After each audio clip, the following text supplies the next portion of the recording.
Hola, soy Kim Martínez, docente en la Universidad de Burgos, y voy a presentar mi comunicación en este congreso EduEmer que se titula Aplicación de un nuevo método práctico para enseñar usabilidad en videojuegos. Los principios de experiencia de usuario y de usabilidad están ampliamente afectados desde los años 90, cuando se empezaron a extender con la rápida aparición de páginas web y después de aplicaciones para smartphones.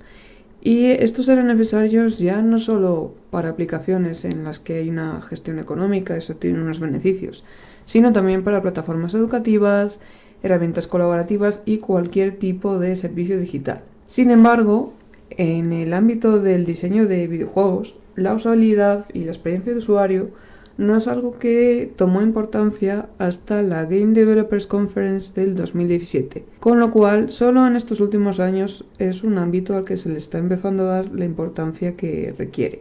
Lo que ha pasado es que en anteriores años los videojuegos no tenían una coherencia en cuanto a sus controles ni en cuanto a cómo se tenía que representar las interfaces. Y si bien es cierto, esto está avanzando a una velocidad bastante alta, además de que se implementan otras medidas de accesibilidad, todavía queda bastante para que sea un estándar en la industria.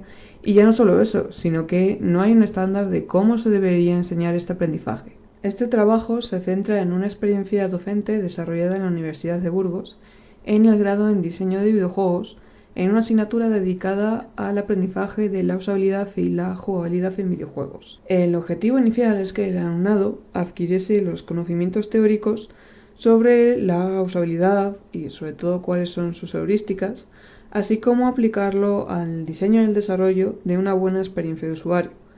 Pero además se puso como objetivo que aprendieran a utilizar la herramienta Figma, una herramienta de la suite de Adobe que es muy utilizada en el diseño de interfaces para páginas web o aplicaciones. Y por último, se buscaba que aplicaran esos principios teóricos que habían aprendido a diseñar una interfaz funcional para un prototipo de videojuego. Esta experiencia docente se tiene que basar en un marco teórico por el que tienen que empezar los alumnos.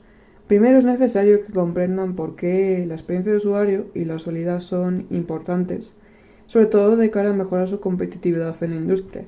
Y es que muchos alumnos al final vienen con prejuicios por los que, al igual que otros jugadores, piensan que aplicar la usabilidad facilita lo que es el juego y va en contra del propio medio. Por otro lado, tienen que entender que, ya que el desarrollo es un entorno altamente colaborativo, dominar estos principios hace que se puedan comunicar de manera más efectiva con el resto del equipo y que además así puedan justificar sus decisiones de diseño. Además, tienen que entender que comprender y saber aplicar la usabilidad y la accesibilidad es un aspecto cada vez más valorado y una excelente estrategia de marketing y responsabilidad social a la hora de vender un videojuego. Dentro de la experiencia de usuario es necesario que comprendan los dos componentes más importantes. Por un lado, la usabilidad, que es lo que evalúa si los jugadores al interactuar les resulta intuitivo y satisfactorio. Esto implica que entiendan fácilmente los sistemas de juego y cómo utilizarlos, evitando la frustración y garantizando que sea una experiencia fluida. Por otro lado, tendríamos la capacidad de compromiso, que es lo que mide que un juego es atractivo, divertido y emocionalmente envolvente. Esto se puede lograr mientras se consigue que los jugadores se involucren y que estén motivados a continuar jugando mediante la inmersión y la presencia. Al alumnado se le enseñó en las clases teóricas las 10 heurísticas de la usabilidad que estableció Nielsen. Aunque en un principio estos apartados son para el diseño web y más tarde para las aplicaciones móviles, se adaptaron al diseño de videojuegos. Por ejemplo, en la correspondencia entre el sistema y el mundo real, se enseña cómo utilizar las metáforas y símbolos que se entienden en los distintos géneros y juegos para que sea más fácil la comprensión por parte del jugador. Otro ejemplo, pondrían una interfaz con un diseño estético y minimalista que elimina toda la información irrelevante dentro de un juego.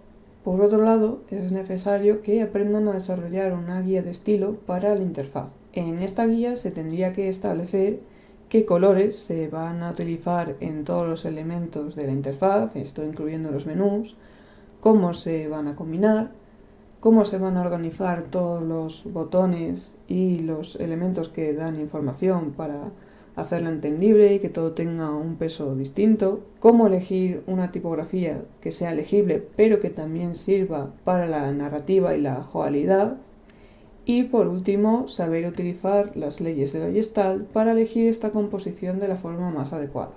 Tras haber dado unas clases magistrales sobre estos conceptos teóricos, se introducían 2 ejercicios prácticos para asegurarse que el alumnado hubiera comprendido todos estos conceptos. En primer lugar, se les ponía interfaces de videojuegos actuales, como por ejemplo de Last of Us, para que las analizaran, entendiendo los conceptos y explicando cómo se aplicaban. A continuación, se les ponía interfaces de videojuegos antiguos de los años 90 o principios de los 2000 para que analizaran cuáles eran los errores en la composición de la interfaz y qué problemas de usabilidad podían dar, y que a la vez propusieran mejoras en bocetos en papel. A la vez de estas clases teóricas, se daban otras prácticas en las que se les enseñó a utilizar la herramienta Figma desde sus partes más básicas. Así tuvieron que replicar la interfaz de 2 juegos, Balatro y Control. En las primeras 2 prácticas replicaron la interfaz básica del menú de Balatro. Así aprendían a crear botones, a darles estilos con diferentes colores y tipografías, a reutilizar estos componentes para los numerosos botones del menú y a crear un flujo de navegación en el que se iba pasando de una pantalla a otra, además de una pulsación interactiva para que se note cuando se realiza clic sobre ellos. Las 2 siguientes prácticas con la interfaz de Control se basaban en esos principios básicos, pero además añadían el diseño de animaciones en botones, el cambio dinámico entre unos elementos y otros, y por último, la posibilidad de meter adaptaciones de accesibilidad según el control del usuario. Los resultados de esta experiencia docente, siendo la primera vez que se enseñaba Figma en la asignatura, fueron bastante buenos. Se realizó un buen seguimiento tanto de las clases teóricas como de las prácticas, y los análisis de las interfaces, tanto de los videojuegos nuevos como de los videojuegos antiguos, permitieron ver que los alumnos sí entendían los conceptos de lo que tenían que ser las heurísticas y una buena composición, y que además sabían proponer mejoras en bocetos en papel, lo cual sería muy importante para realizar el prototipo posterior. En cuanto a las clases prácticas, también pudieron seguir los ejercicios de Figma sin ningún problema. Por último, dentro de su trabajo final de la asignatura, la guía de estilo que elaboraron los distintos grupos que tenían asignados distintos géneros y el diseño de un juego que no tenía que ver entre unos y otros, fueron todos también satisfactorios. Además, demostraron que esas ideas que podían realizar sobre un boceto sí que las conseguían llevar a un prototipo en Figma con unos resultados que eran estéticamente atractivos y también funcionales, cumpliendo con los principios de experiencia de usuario y de usabilidad.